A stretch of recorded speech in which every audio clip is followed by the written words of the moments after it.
So, starting with the Yocto project. First, who am I? So I am an embedded Linux engineer at Free Electron. We do mostly embedded Linux development, consulting, and we are also teaching some training courses. So the beginning of those slides are the beginning of our training course. So we have a 3 days training course on Yocto project. And this will be the beginning of it. I'm also an open source contributor, so mainly in the kernel. So I'm contributing in the ARM support for Atmel. And I'm also contributed a bit on the Marvell Berlin processors. I'm also maintaining the Crystal Fonts boards in Meta FSL ARM, which is the the layer for the Freescale boards. So, first, what is Yocto project? It's not really, it doesn't represent any code really. It's just an umbrella project that is handling a lot of different projects. So you have a Pseudo. So Pseudo is kind of like fake root, but it's specific to BitBake and Open Embedded and those things. You have CrossPressLink, Matchbox, OPKG, for example, are maintained by the Yocto project. So the core components themselves are BitBake. So BitBake is a build engine. So it will be kind of like Make. So it's what we call the task scheduler. So you give a task to BitBake. It will order them regarding the dependencies and that kind of stuff. And then it will execute those tasks. You have Open Embedded Core that is also a Yocto project, but it's also an Open Embedded project. So Open Embedded Core is a set of layers. So I will teach you what are layers after. Basically, it's a set of recipes which are including tasks to execute, to create the packages, or to install stuff on your target image or that kind of things. And then you have Poky, which is the reference system. So Poky itself will allow you to build a distribution. So it's more an example than a real product. So you shouldn't really use Poky in your final product. That's something that is not said anywhere, but actually Poky is not Yocto project compliant. So it has some implications, but yeah. So this is the Yocto project. So basically the Yocto project is there, so it includes Poky. Poky itself will include Open Embedded Core, so part of when you download Poky, you are actually also downloading Open Embedded Core, and then it also includes BitBake. It includes a set of scripts that will allow you, for example, to flash images or create final images, SD card images, that kind of things.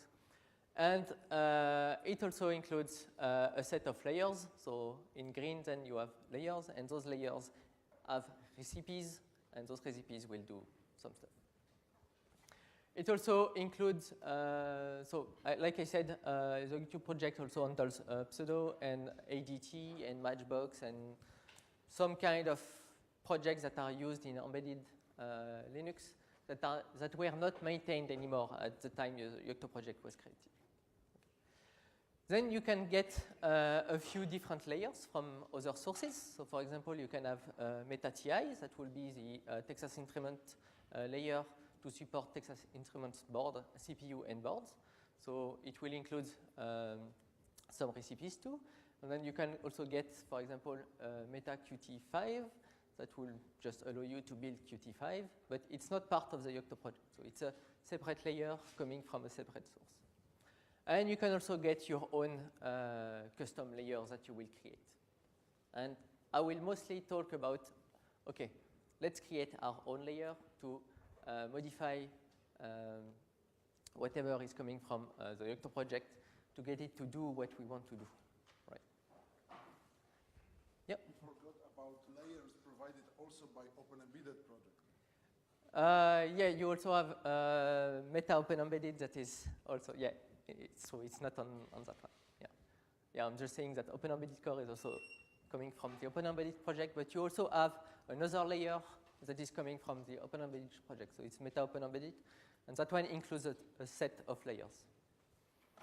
That's right. Correct me if I'm wrong at some point. So the basic organization of Open Embedded Core, you have recipes. Like I said, those recipes will describe how to build a binary or to build a package. So you have to fetch the sources, then you have to configure the build, then you have to compile, and finally you will have to package the binaries that are generated. And for example, one recipe can generate multiple packages, because with some sources you can get the binary itself, then you can get, I don't know, some documentation, the man pages that may be in a separate package, or you can also get some examples that are coming with that application that will be, for example, packaged in a separate package. Then you have that set of layers. So the set of layers are including recipes. And you will use... Yeah? Layers includes also configs. Yeah, I'm talking about that later. Yeah. Okay. Yeah, in your layer you can also include configs, and in those configs you have the machine configurations and that kind of things. That's true. By default, so Open Embedded Core supports ARM, MIPS, PowerPC, x86, and it doesn't support any particular machine. It only supports QEMU emulated machines, right? So the BSPs themselves are not part of Open Embedded Core. Right. So the first thing that you will want to do after downloading Poki will be to build an image, right?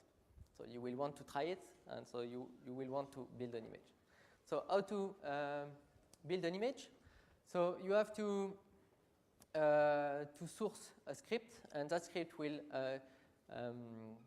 set up the environment that will be used for the compilation. Why do you want to do that? Basically, it will export the path to BitBake, to a set of tools. It will also export for what machine you want to build, where do you want to build. And like we say, all the build is done in a separate build directory.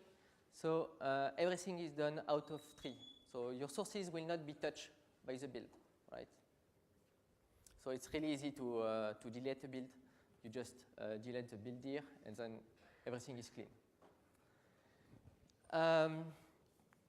So OE init buildenv, the script that you source, will modify your environment, and that's why you have to source it, because if you execute it, it will be executed in a subshell, and then you will use your environment once execution is finished. It will allow you to use the commands provided by Poki, so mainly BitBake, but also a set of scripts. And it will set up a basic build directory.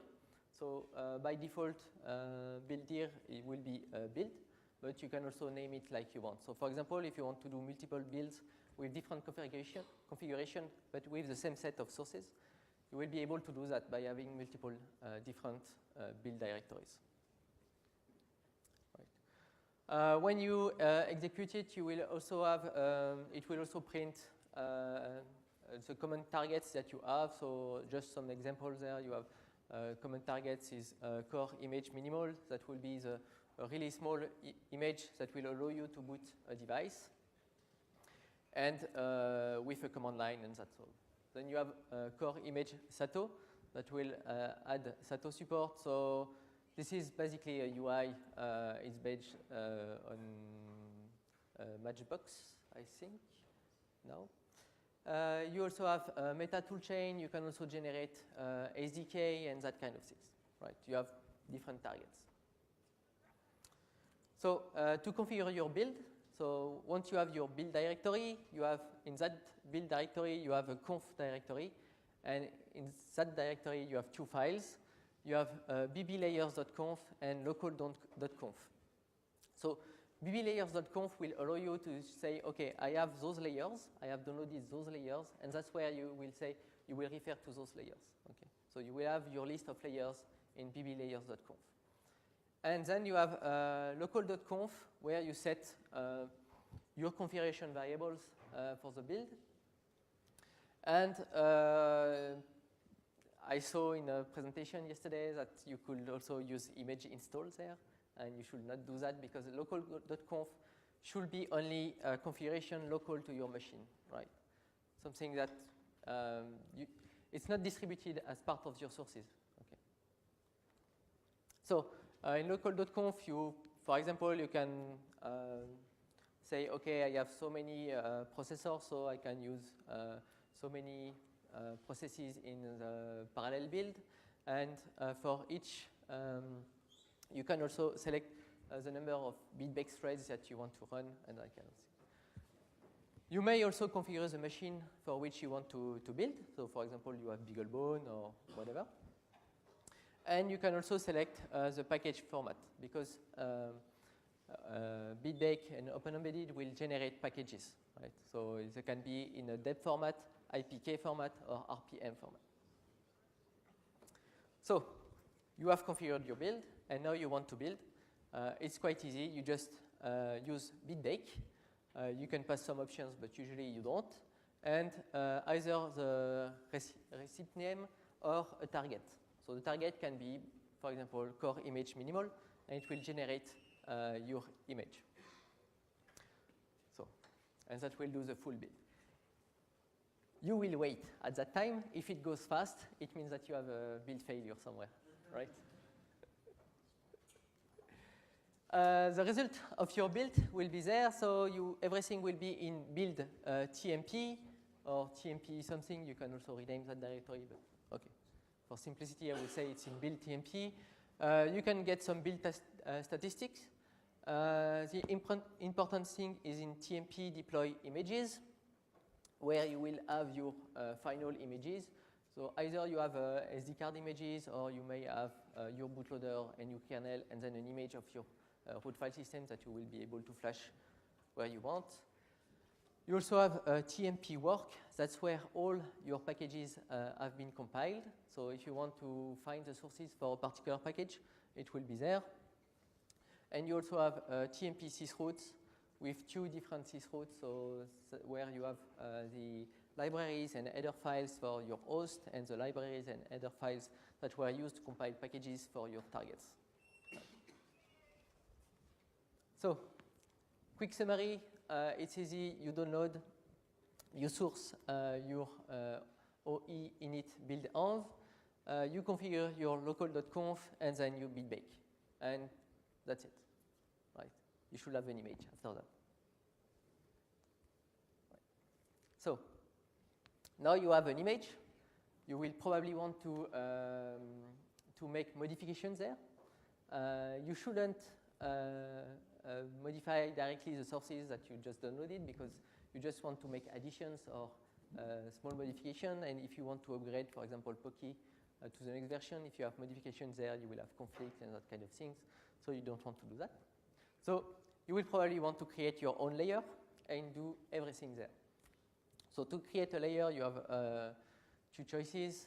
Either you create your own layer. So there I say meta machine because I wanted to create a BSP layer, for example, but it can be whatever. Inside that directory, you will have to create one file. It's a conf layer.conf, and that will configure your layer. And I will show you how to do that just after. Or you can also use Yocto layer create or Yocto BSP create that will both create a layer for you. Right. So inside your conf layer.conf, you have to initialize a few variables. So you have to add the path to your layer to the BB path. So BB for BitBake everywhere. You have to say, okay, what files are in my layer? So you have to tells to give the path to all your recipes. So everything that is BB and BB append will be added. Then you can name your collection. So there I want to create meta crystal fonts. So it will be collections plus equals crystal fonts. That's what you add. You give a priority there. And if you want, you can also add some dependencies. So basically, my crystal fonts layer is depending on meta FSL ARM and meta FSL ARM extra. Because I'm basically using recipes from there. But you can also depend on, I don't know, meta Qt5 or that kind of things. Right. So the main drawback of having that layer separate from the silicon vendor is that if you want to if you have customer where you want to distribute your sources, they will have to download that layer separately from whatever they got from their silicon vendor. So the configuration itself will be done in bblayers.conf, like I said, and you just have to append the path to your layer in your blayers variable. So bblayers plus equal and your bspdir sources and a name to your layer. That will add it to the layers. Right. So that was easy for the layer. So now that you have a new layer, you will want to add recipes there, and that's where you will do the real job. So you have multiple things that you can do with recipes. So they are all named something.bb, and I will talk about that drawing multiple times because you have recipes that are depending on other recipes that could include other recipes and that kind of things. So you wanted to. You got it? Yes. Yeah. Okay. I will get back to it anyway. So the basics, like I said, the recipes are describing how to handle a packet, a particular packet or multiple packets, and it will just be a set of instructions and what we call tasks that will get executed at some point by BitBake. You will also define what are the build dependencies or the runtime dependencies so that it will know, oh, okay, I want to build that package, but it also depends on another package, so it will select that particular package. Right. So the file name for your recipe is package name underscore and a version and .bb. Inside that recipe, you will have also configuration variables in a header. So that will be the name of your package, the license of your package,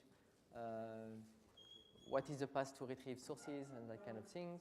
And it has all the tasks. And if you want to run a particular task, you can use bitbake-c, name of your task, and the package. Right. So it will only execute one. For example, you want to fetch the sources for U-boot, then you will run bitbake-c fetch U-boot. And that will just fetch the sources for U-boot, which is easy. You may also encounter some recipes organized like that. So you will have an include file that will get included by the final recipe. And it's just a way, for example, of having a common part for multiple recipes and a specific part. For example, if you want to support multiple U-boot versions, you can have a uboot.inc where you say, okay, I want to build U-boot like that and define your task there, and then you just have one recipe there with all the different versions. So you just say, oh, okay, that version is at that location, and that other version is in another recipe. You say, okay, I have that other version that is at another location. Quite simple. So that's exactly what I was saying. Okay. So the header itself is like that. So you have some variables that you can define. So description, home page, priority, section, license. I will not go further on that because, yeah, you will see that header is always at the top of your recipe. The main variable you will want to play with is src URI, where you say where are located your sources, right, for that particular package. So you will say how to retrieve the sources. So it will be mostly HTTP, Git, HTTPS, FTP, even local files, and you can think about SVN and a lot of different ways to retrieve sources. For the local files, just know that you have two different variables that are also search. Those are files path and files extra path. So if you want to add a path to search for local files, then you will have to add them to those variables. And that can be useful. We'll see that a bit afterwards. You can also you also have to know that Bitbake will search subfolders that are listed in the overrides variable. And in that variable, you have, for example, your SOC name, your architecture name, your machine name, and that kind of things. And that allows, for example, to have different folders with the name of your machine, for example, and depending on which machine you are building, Bitbake will automatically select the correct files from the correct folder, right? Which is quite convenient. Also, just know that all the files that are ending in .patch or .diff, or that you explicitly reference with apply equals yes, will be applied to the sources with patch. Okay. And all the patches will be applied in the order they are found in the src URI variable.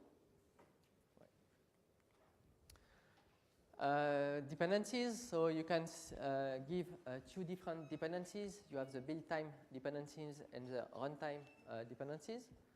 So the build time dependencies will not necessarily be installed in your final image, but the runtime dependencies will be installed, obviously. And it just changed a bit the dependency, but yeah, I will not go too much in details there. So you have a set of default tasks that are defined for each recipes, and they are usually also defined in classes. So you have, for example, the AutoTool class that will define what to do with when at configure time and that kind of thing. So basically, it will just run ./configure. So you have all those tasks that are usually defined. If you want to know all the existing tasks for a particular recipe, you can use the list task. It's okay? So, how to write a task? Because, like I said, the task is really where the job is done. So, it's quite easy. You will have to define a task like that, and you have multiple actions. And those actions are basically command lines, right? So you just define those actions. You have access to all the internal variables there. So the most important one being D, that is a destination directory for your package, for your recipe. And you also have workdir, that is the working directory for your package. That's where all the files are fetched before compiling. Yeah? You are on 1./3, so no, I will wait. Okay. So you have an example there. So for example, do compile. In do compile, you will want to just compile. So you call cc, you pass the C flags and the LD flags. And then you just say, okay, I want to create hello, and it's coming from workdir hello. Because, for example, you only have one file that is hello.c. To install it, then you just call install. So you create your directory, and then you install it in bindir. Right. Or, for example, you can also use a makefile, and then you just say, okay, I want to run make. So with OE run make, it will just run make in your sources directory, and then just the same you can install the same way. Right. If you want, you can also add your own task. So you define your task, and then you say, okay, I want to add that task. So my task is mkimage. I want to add it after do compile, but before do install. And it will just add a new task between do compile and do install. Right. I have an example there, so that's a full recipe. Yeah. A few slides earlier, you mentioned that task. What next slide? That's one. Function use the shell syntax. Tasks can be written in Python. Yeah. Well, Okay. Okay. So yeah, it's even more it's even worse to understand. Yeah. So indeed. So you were just saying that, okay, I'm saying that it's a shell syntax, but you can also write tasks in Python if you want, because BitBake is in Python. So if you want, you can write tasks in Python. Yeah. So that's my recipe for Hello World. So like I said, you have the header there. So you just define your variables. The one that is important there is src URI. So I just say it's a local file that is hello.c, and I will just compile it with cc. Okay. So now you know how to write your own recipes. You may also want to modify or to extend existing recipes. So you have a mechanism for that. Like I said, you should not modify directly recipes in Poki or in whatever layer you just downloaded, but you will be able to extend them in your own layer if you want. So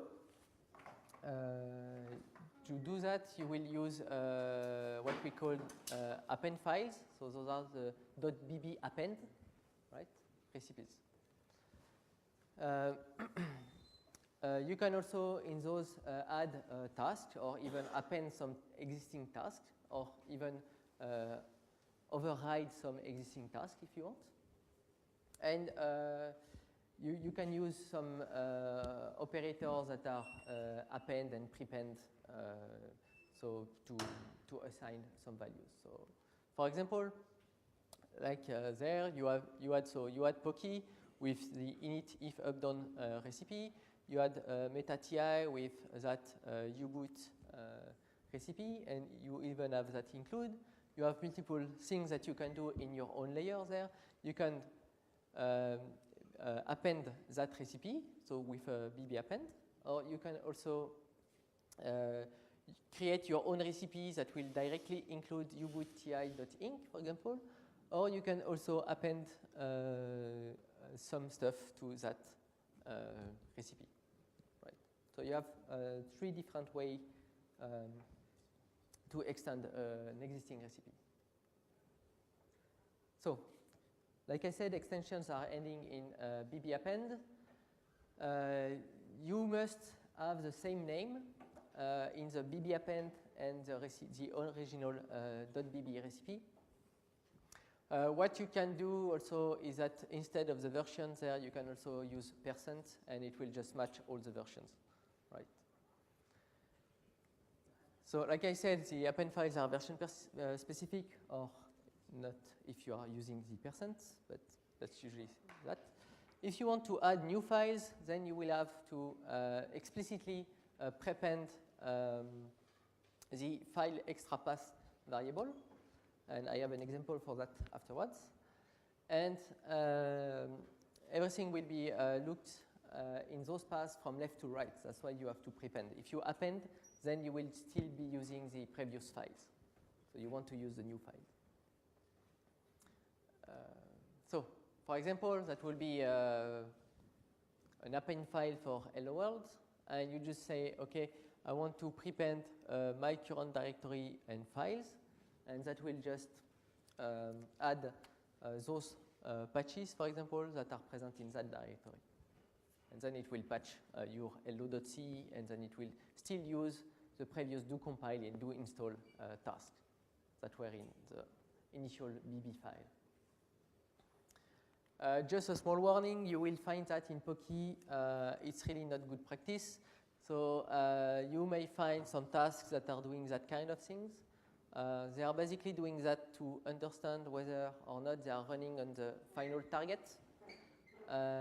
If you do that, it will exit at that point, but obviously you will not be able to append anything to that task, because basically it will just exit there and everything you append will be appended there, so it will not be executed. So it may be still a bit blurry for you, but if you work a bit with append files, you will try to remember that. Don't use that construct. So debugging recipes. So if your recipe is not working, you have a multiple way. So everything for each task, you have a lot of logs, different logs that are in the temp directory in your work folder for your recipe. You also can use a development shell, so with bitbake -c dev shell for one particular recipe. It will export everything, all the environment that was used to compile your recipe, so you can just use make or whatever there, and it will just have the same environment. And usually you will be able to reproduce the same compilation error. You can also try to activate the build history with that configuration in local.conf. That will show you what a particular modification in a recipe will do to the whole build, right? And it's actually a Git repository. It will create a Git repository, and each commit will be a different build. So you will be able to get the diff between each build. Right. So now you're able to create your own recipe, and you want to add the final created package to your image, for example, or to add anything to your image. And for that, you can modify image recipes, right? So the image recipe is just a simple recipe that is defining whatever will be included in a particular root file system image. So it's usually the entry point of the build. That's usually what you are using. So for example, core image minimal that I referred to at the beginning of the build is one image recipe. Right. Usually they are stored in recipes, something images. So that may not be the case, but that's usually the case. And you have an example there, so that's one I wrote. So you just give a description, a license, and then you use that image install variable, and you just append whatever you want to install there. So you have the package group core boot.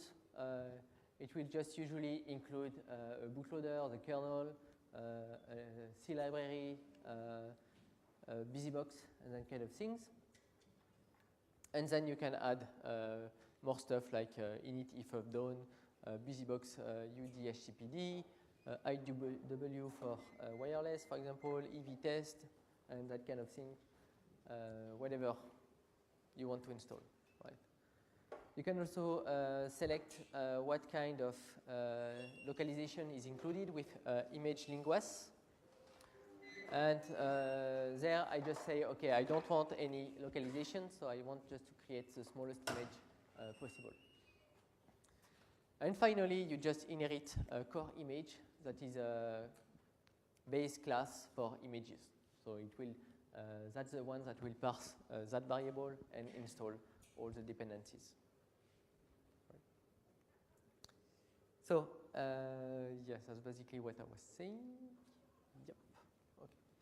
You can also have a more complex image.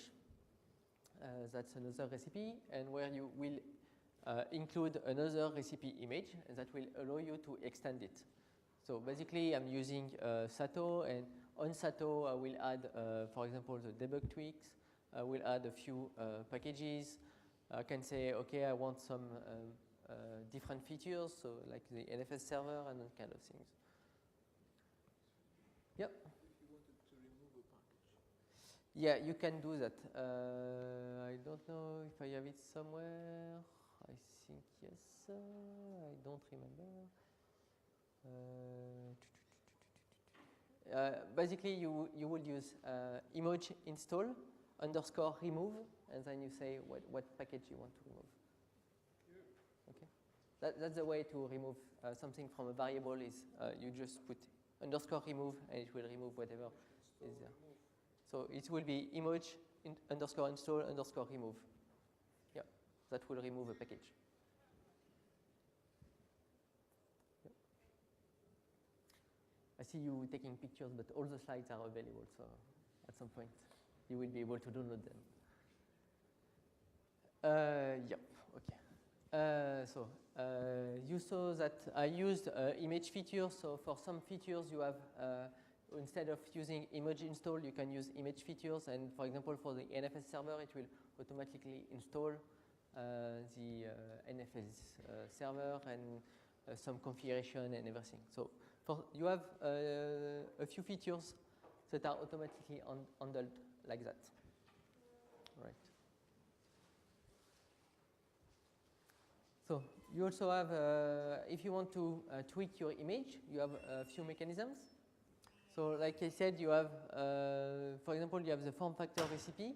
It's always version 0.0 because it's just a few configuration files. And in that recipe, you will want to install a Mac config file for your particular product or board or whatever.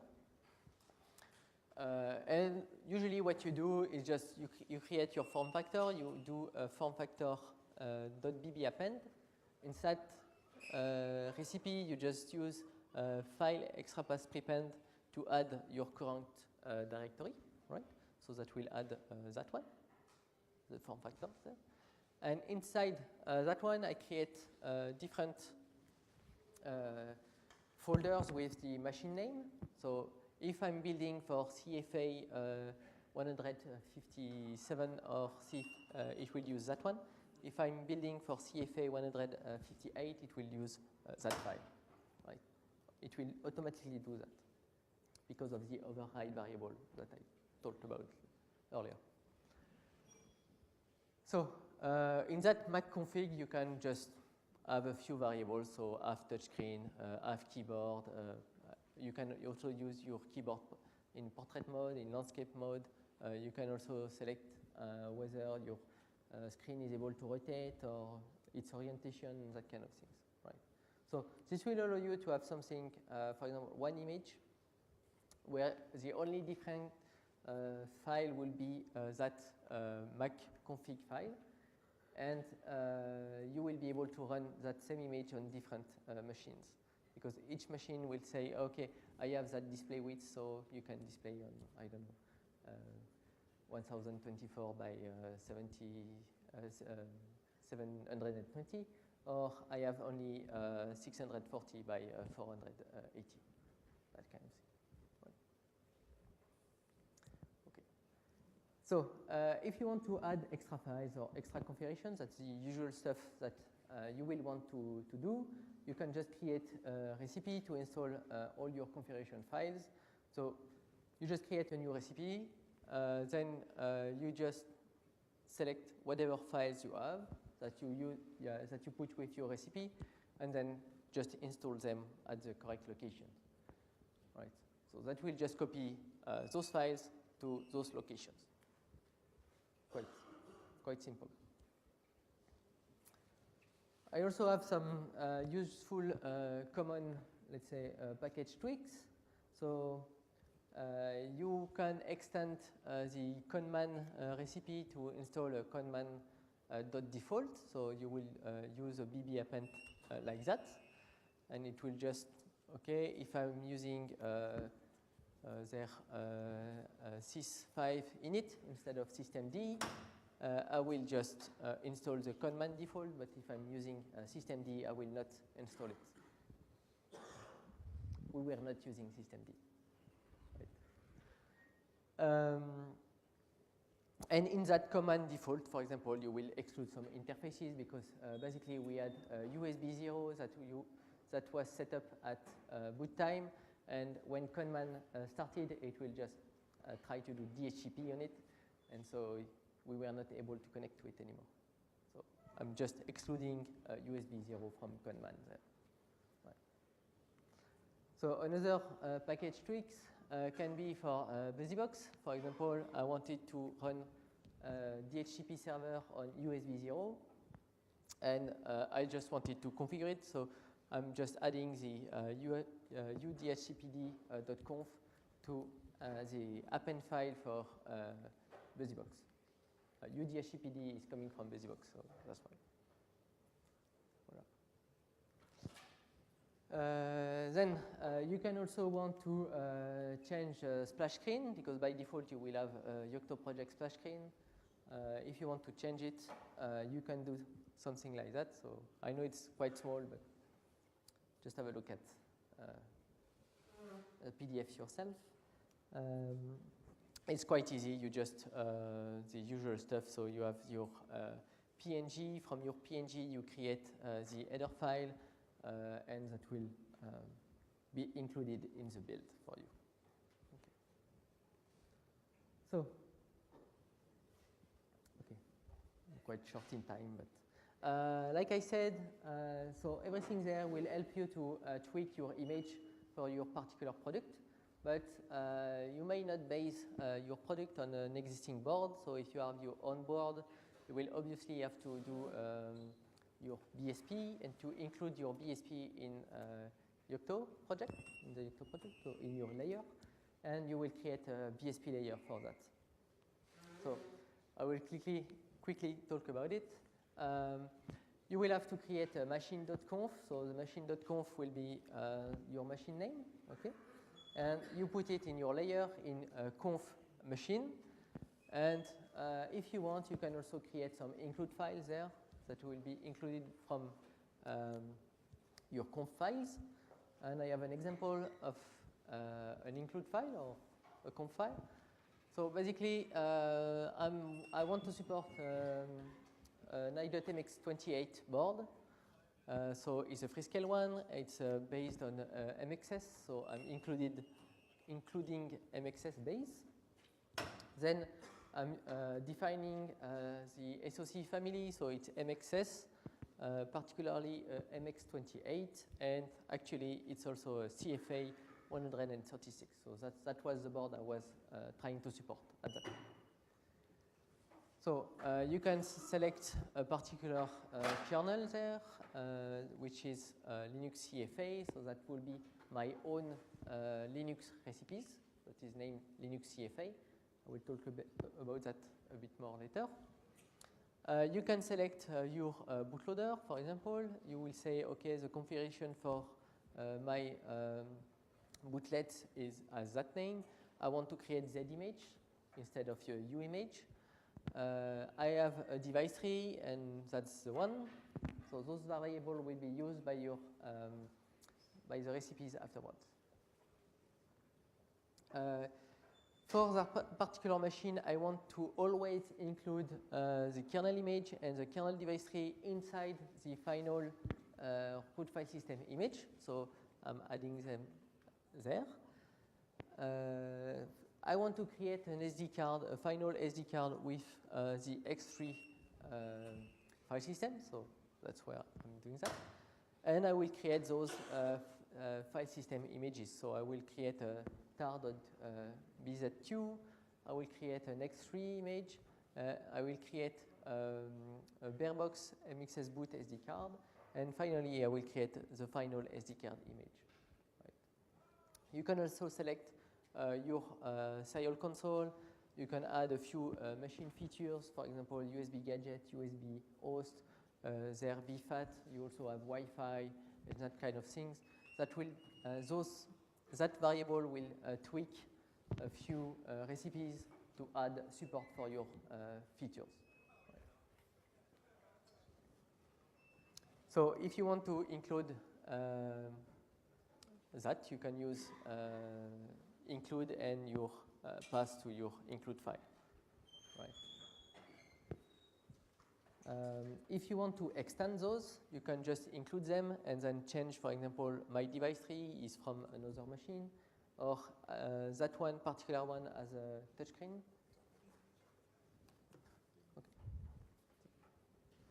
Okay. So you just add your touchscreen there. So for the kernel support, you have multiple choices. So either you will add patches over an already existing silicon vendor kernel tree. So you can do that either as an include or using a BB append. You can also use your own custom Git tree, or you can also use the mainline Git. And for all those different choice, you will want to use a different particular recipe. So usually for the kernel, you will use something coming from your silicon vendor. So you will create your recipes kernel Linux directory. There you will want to write your new recipe for your own kernel. So Linux something, so vendor. It will be CFA, for example, for my example. And underscore and the version name. You copy your patches to your directory, so your Linux directory. So that will be, for example, for Congatec. So Congatec is a module manufacturer. They have their recipes there, and they have one directory with a few patches that are going over the Freescale sources. So what they are doing then is just, okay, I want to include the Linux i.mx include file. That's the one that is containing all the tasks needed to create a kernel for a Freescale board. And then they just are adding the source revision. They are adding a local version there. They are selecting the correct branch, and then they are just adding all their patches there. So it's a huge list of patches that are adding over the Freescale kernel. You can also use the compatible machine. So that is used just to ensure that that particular recipe will only be used when compiling for that particular machine. Right. So it will restrict that recipe to one machine or one family of machines. Right. So yeah, I will skip that one.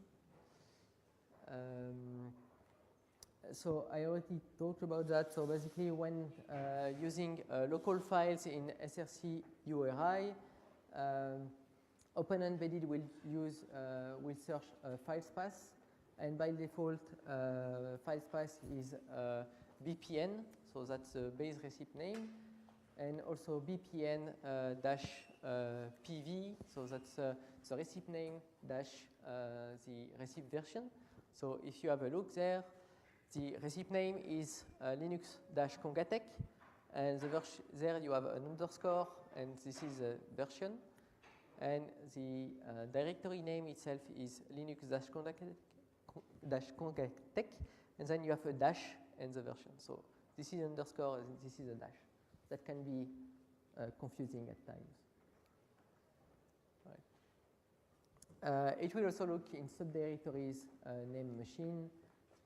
And you can override everything with machine overrides and distro overrides.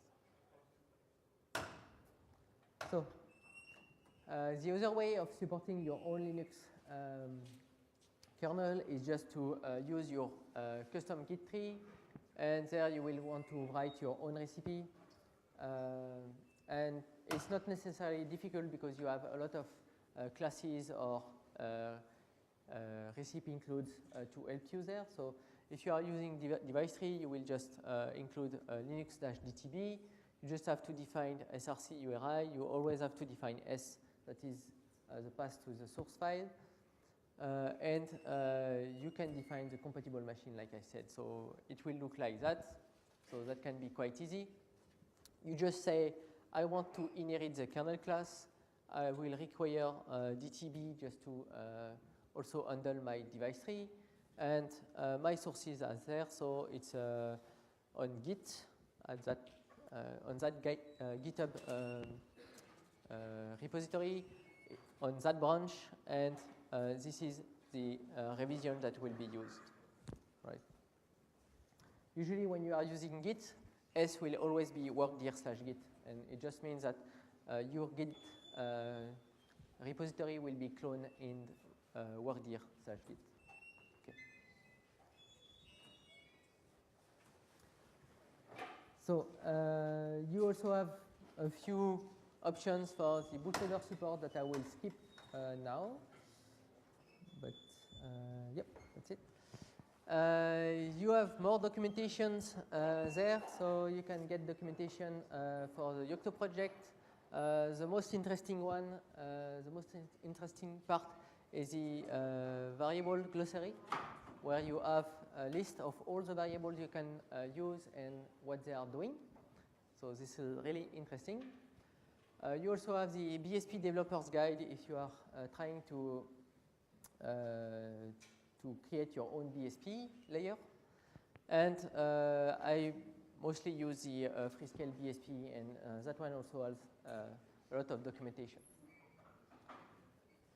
So last thing, like I said at the beginning, we teach 3-day courses on Yocto project and Open Embedded development. So we do that either at your company site, or you can also come to our public sessions. Next sessions are in March in Lyon. I will teach it in French. And the other one will be in May in Paris. It will be taught in English, and I guess it will be Antoine. I don't know where he is. Yeah, he's over there. Okay. If you want, all those slides will be available on our website, but the full slides and materials for our trainings are also available for free on our website. So if you want to have a look at our 3-day course, you can get that on our website. More info at training. And if you have any questions, yeah. Okay, no questions. I was long enough. Thank you.